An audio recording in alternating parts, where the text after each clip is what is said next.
Saudara dan saudari yang terkasih dalam Tuhan, seluruh makhluk hidup tentu memerlukan makan dan minum. Aktivitas makan dan minum merupakan bagian yang tidak boleh terpisahkan dari kehidupan harian kita sebagai makhluk hidup. Tanpa makan dan minum, kita tidak akan mampu bertahan hidup. Apabila dalam waktu yang lama kita tidak makan dan minum, maka kesehatan kita bisa terancam. Tidak jarang, kita pun menjumpai banyak permasalahan yang jika ditelusuri hingga jauh ke dalam, ujung dari masalah itu adalah perkara makan dan minum. Sebagai fenomena harian, makan dan minum juga sekaligus bisa menjadi masalah harian. Orang bisa menjadi marah dan brutal karena kelaparan. Orang tidak mampu berpikir panjang dan menemukan jalan keluar yang baik karena dalam situasi lapar. Situasi kelaparan akan menjadi pemicu pada permasalahan-permasalahan lain. Permasalahan sosial yang terbesar dalam kehidupan ini nyatanya juga berkaitan dengan kelaparan atau distribusi makanan yang tidak merata. Situasi ini juga agaknya pernah dialami oleh para murid Yesus. Perjalanan kaki yang panjang membuat mereka lapar dan memerlukan makanan. Situasi yang demikian menjadikan para murid memetik bulir gandum untuk mengisi perut mereka yang lapar. Namun hari itu adalah hari Sabat, di mana orang Yahudi harus berhenti melakukan kegiatan dan orang lapar yang memetik gandum tentu dihukum. Tapi apa boleh buat?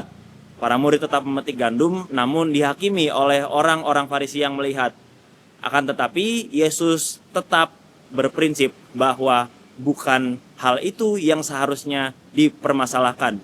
Permasalahan hari Sabat bukan tentang hari Sabat itu sendiri, akan tetapi tentang bagaimana mengisi kekosongan dan menghidupkan situasi diri yang terbatas. Situasi kenyang berarti sedang berada dalam kondisi yang aman, dan kondisi itu nampaknya tidak sedang dimiliki oleh para rasul. Situasi itulah yang dimanfaatkan untuk menghukum orang, dan pada dasarnya hanya berlandaskan aturan dan hukum semata yang buta.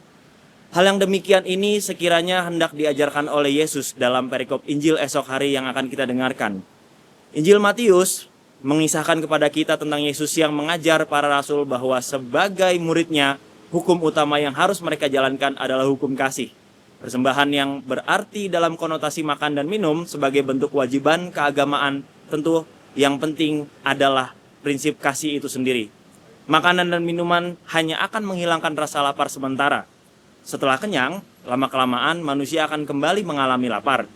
Melihat situasi ini, Yesus menawarkan sumber untuk menghilangkan rasa lapar yang lain, yakni lapar akan kasih, dengan menimba makanan dari sang sumber kasih itu sendiri, yakni Allah Bapa di surga.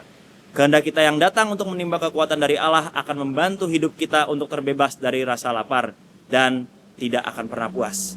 Sebab kelaparan akan kasih Allah, itulah yang mengisi kekosongan hidup kita dan membuat kita semakin menjadi orang beriman yang baik. Oleh karenanya, mari kita mohon rahmat Tuhan agar kita senantiasa mampu menimba rahmat dari Tuhan sendiri, sang sumber kasih kita. Dan dengan kepenuhan kasih-Nya, kita akan dipuaskan dan tidak akan merasa lapar lagi.